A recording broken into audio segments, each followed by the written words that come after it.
Your matchup with Makhachev, where do you have the advantage, and where does he? This is what I truly believe. Me personally, I would ask him like, what's your favorite submission? Whatever, I don't know. Dark show. I'm gonna submit you with that. So if you ask him what his favorite submission is, you would do that to him. Yeah. This is a guy that's trained and coached by Khabib, who, 28-0, stories that he's never lost a round in his life. I take him close to Khabib. I will submit him closer to Khabib. You'll submit him in front of Khabib. Yeah. I take him. Khabib used to take people in his shoulder, take them down and talk to Dana. I would do it to Khabib. Like, I will take him, but... And then talk to Khabib. Talk to Khabib. Khabib, I have to do it. Ilia Topuria has just shocked the MMA world by calling out the lightweight king, Islam Makhachev, and he's not being polite about it. In a hypothetical fight against Islam, how do you see that fight going? If it goes to the ground, do you feel confident that you could out-grapple him, or would you try to keep it standing? And my mindset, it's always the same. I'm always looking to achieve things that no one could. So if someone could submit him,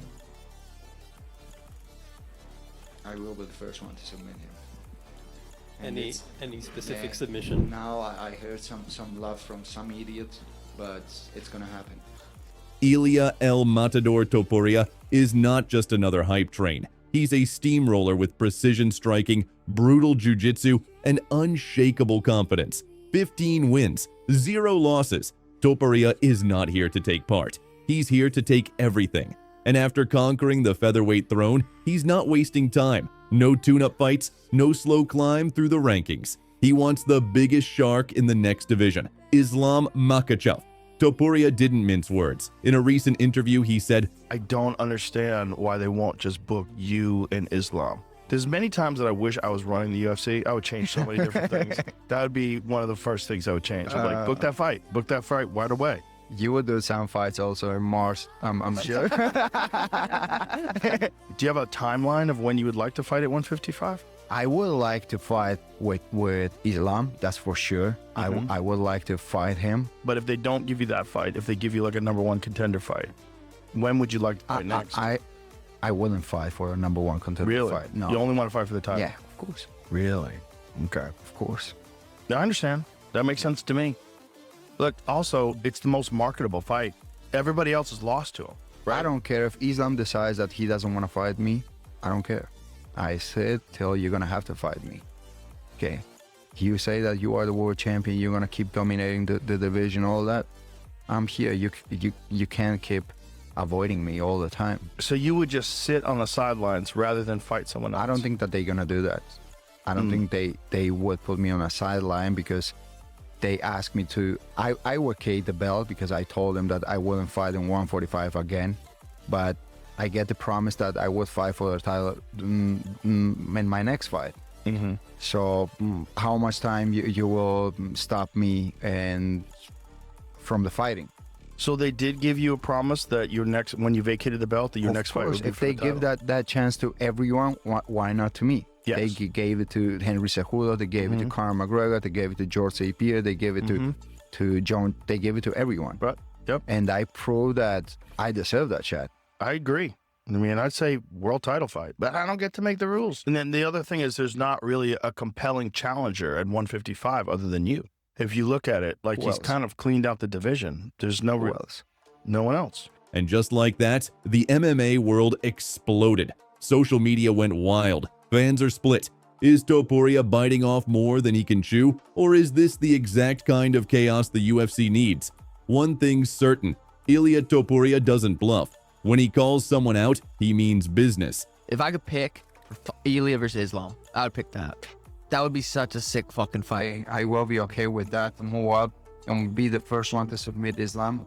If it was up to you, if you could choose, who would you want him to fight next? Islam. So, like I said, he's got the best boxing, I believe, in the whole division. You know, all divisions, not just one, all of them. So that would be an area I'd be foolish to want to, try to go up against. It's not a smart move. It just would be like if Ili decided to go submission for submissions. With Islam, that's not a smart move in his part either. I think if he made this with 20 7 years. He fight Borg. He fight Holloway now with Lam. Finish him, not knock him down, you know, because the great thing, he go in the speciality of his opponent, no? Yeah. If he can finish his Lam, wow, I think this is very epic. The only person that really did the most with him was Khabib, and at the end of the day, the longer you grapple with Islam, the worse it's going to get. So it's all strat, right? And how you approach it, how your fighter approaches it, and you know what mistakes you can correct while the fight's going on. At first, Islam Makhachev was silent. No tweets, no interviews, just calm Dagestani composure. But then came a subtle response. Islam, you know you have a crazy, dangerous opponent with Arman Tsarukyan, so sorry to talk about something else, but one guy that keeps talking about you also is Ilia Topuria. Do you have a message for him? He really wants to fight you next year. No, man. I'm tired to give chance the small guys, you know. I need my second belt, you know. It's nothing excited. He's a good fighter, he's a good skills fighter, but I don't want to give him chance, you know. I need second belt. They fight for what? For me, it's nothing. Just his name. I don't need his name. I need the belt. And the UFC knows this could be massive. Champion versus champion. No catch weight, no nonsense, just pure legacy.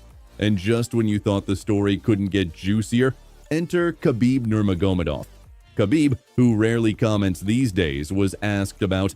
But here's the twist. Khabib also praised Topuria's skills and said the fight would be Ilia interesting. Topuria. He said, you know what? I want to go up to 155 pounds, fight the number one contender, and then if he wins that, then he fights Islam. I think that's good, brother. I think he deserves. I think if he move up and he beat somebody like Dustin Poirier or Charles Oliveira, he's next. Why not? Because there is nobody. So you don't think right now Ilia deserves a shot at 155 pounds? Without fighting in 155? Without? No, I don't agree. Because Islam already give chance. And people talk bad about like, oh, he fight 2 times with Volkanovski. But UFC pushed this fight. And this fight was good in first fight. But why Islam have to give 3 times chance for 145 champion? Why? It's not fair for 155 pounds. Right. But if he move up and he beat somebody like Charles Oliveira, of course. You know what I think? Yeah. I think he can beat him. Yeah. I think he can beat him. I like Charles, but I think so too. No, I think Ilia can beat him. Let's be real. The lightweight division is stuck. Islam already beat Oliveira. Dustin and Arman is still 1 or 2 fights away. Gaeta is out cold. Topuria brings an entire nation with him. Spain, Georgia, Germany. He's a global star in the making. And Islam is already an icon across the Middle East and Central Asia. This could be the biggest non-heavyweight fight since Khabib versus Conor. None of them have like a special cardio and special stamina, you know what I mean? The way they do it, it's like if you see fighting any of them, the thing they need when they go inside the octagon, in the first contact, they want to feel that they dominate you, and they start to build a confidence since that. Like, I can dominate you, maybe you escape, we go in the striking again, but I felt that I'm stronger than you. But if they feel in the first contact, in the first round, but that they can control you, that it's very competitive, their head goes down.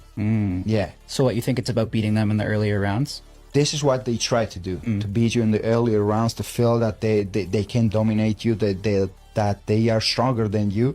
This is what they try to do all the time. But when then they realize that it's not like that, most of the time they lose that kind of fights.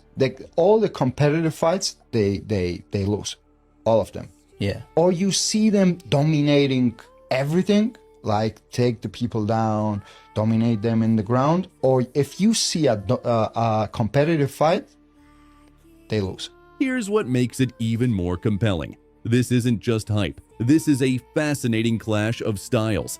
Topuria has some of the sharpest boxing in the UFC, fast hands, one-shot KO power, incredible balance.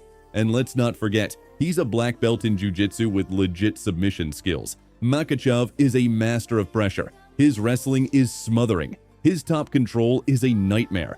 And oh yeah, he head-kicked Volkanovski into another dimension. But here's the kicker. Topuria doesn't panic on the ground. That's what makes this interesting. He's not afraid to go to the mat. He's confident everywhere. And that confidence, that might be the X factor. So, are we heading toward one of the greatest champion versus champion fights of this generation?